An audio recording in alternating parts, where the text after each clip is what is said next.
Hello everyone and welcome back to your channel, The Art of Negotiations.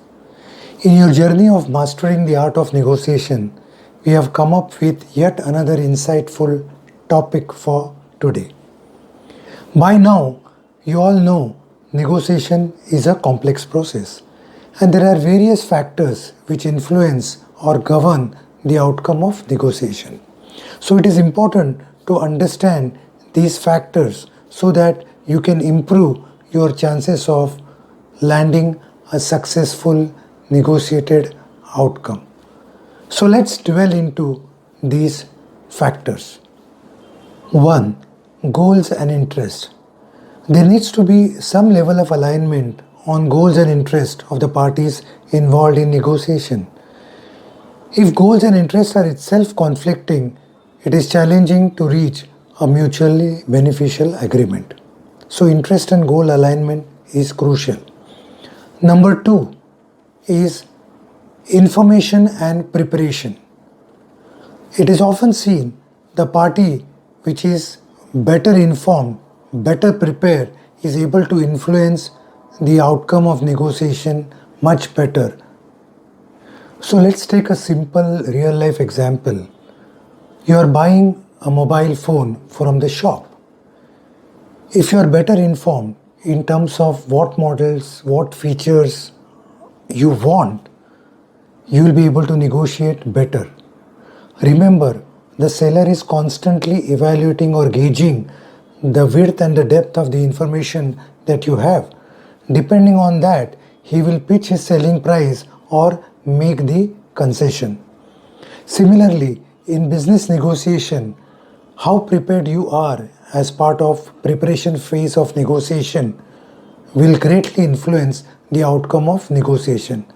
To what extent you have done supply market analysis, market intelligence, cost plus analysis, so on and so forth. We'll talk more about importance of preparation phase, but it is important to understand that information and preparation is a key factor on which the negotiation outcome depends. The third factor is power dynamics. The party which has better bargaining power will be able to influence the outcome of negotiation naturally. Now, let's take an example. If you are a buyer of a large company, buying huge quantities, you will obviously have better bargaining power as opposed to a buyer who's buying a small quantity.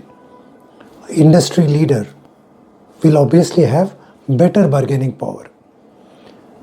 On the contrary, if the product is in short supply or there's a scarcity of the product, shortage of the product, then buyer's bargaining power will reduce. Seller will have upper hand.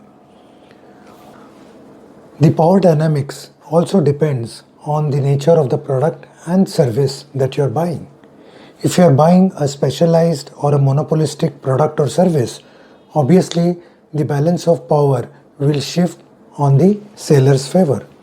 On the contrary, if you are buying a product or a service from a market which is developed with healthy competition available, then the balance of power will shift on the buyer's side.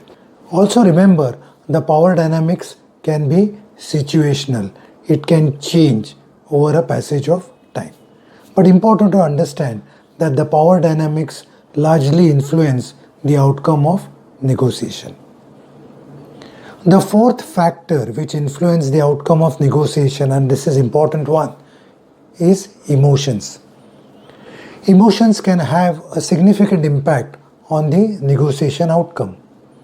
Emotions such as anger, frustration, and anxiety can escalate tension and derail the negotiations. While positive emotions such as empathy and respect can create a sense of goodwill and trust. It is often seen that the party who is able to manage emotions, control conflicts, and foster positive negotiation climate often achieve better negotiation outcome. So it is important to master the emotions while negotiating. Communication and relationships is the next factor which influences the outcome of negotiation. Effective communication skills and ability to build rapport can facilitate constructive negotiation process. Parties that can express their interest, actively listen to others, and maintain positive relationships are more likely to achieve mutually beneficial agreement. It is often seen a positive relationship based on mutual respect and trust lead to more successful negotiation outcome. So communication and relationships are important to achieve positive outcome. The next factor is BATNA, B-A-T-N-A. What does BATNA stands for? BATNA is best alternative to negotiated agreement. So naturally, the party which has stronger BATNA will have better leverage over the other party. If they don't feel things are going in their way, they can easily walk out from the negotiation because they have stronger BATNA. So BATNA is also one of the critical factor which influences the outcome of the negotiation.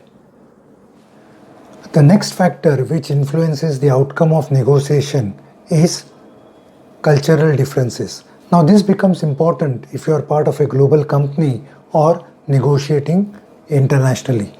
Different cultures have different negotiation styles and expectations, and understanding these differences can help improve the negotiation outcome.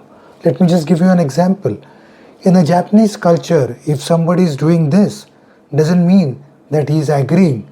All it means is he is listening to you. In many cultures, the negotiation is not necessarily done in the formal setup. It could well be done over a dinner or even in the club. So one has to understand and respect the cultural nuances to help improve the outcome of the negotiation. The next important factor is flexibility and creativity. Parties that demonstrate flexibility and openness to creative solution have better negotiated outcome. Exploring options, thinking outside the box, trading interest lead to innovative agreement that meets the needs of both the parties. We saw in earlier videos that many interests are not common and can very easily be traded. So being flexible, being creative, being open to new ideas can influence largely the outcome of negotiation. The next factor is time pressure. So negotiations conducted under time constraint can significantly impact the outcome. Parties may feel compelled to make concession or accept suboptimal agreement due to looming deadlines. Managing time pressure and focusing on the key issues is essential for good outcome of negotiation. As you will see, many times the time pressure is used as a tactics in negotiation. So it is important that the negotiation is not conducted under time pressure or a time deadline. External influences is another factor which impacts the outcome of negotiation. Several factors such as legal or a regulatory framework, economic condition, market forces, or political considerations impact the outcome. Let me just give you one simple example. You are hiring a security agency and trying to negotiate the salary or wages of the security guards that will be deployed in your site. Now you cannot negotiate based on mutual satisfaction, because there is a governing framework, there is a security guard board which outlines the minimum wages to be paid to the security guards. So one has to be mindful of that. So these are the frameworks which will derive or govern the outcome of negotiation. So in summary, we have seen different factors which influence the outcome of negotiation. It is important to appreciate and understand these factors and adopt strategies so that you can increase the likelihood of successful negotiation outcome. I hope you have found today's topic interesting. Do not forget to hit the like button and subscribe to our channel if you have not already done so. Happy negotiating.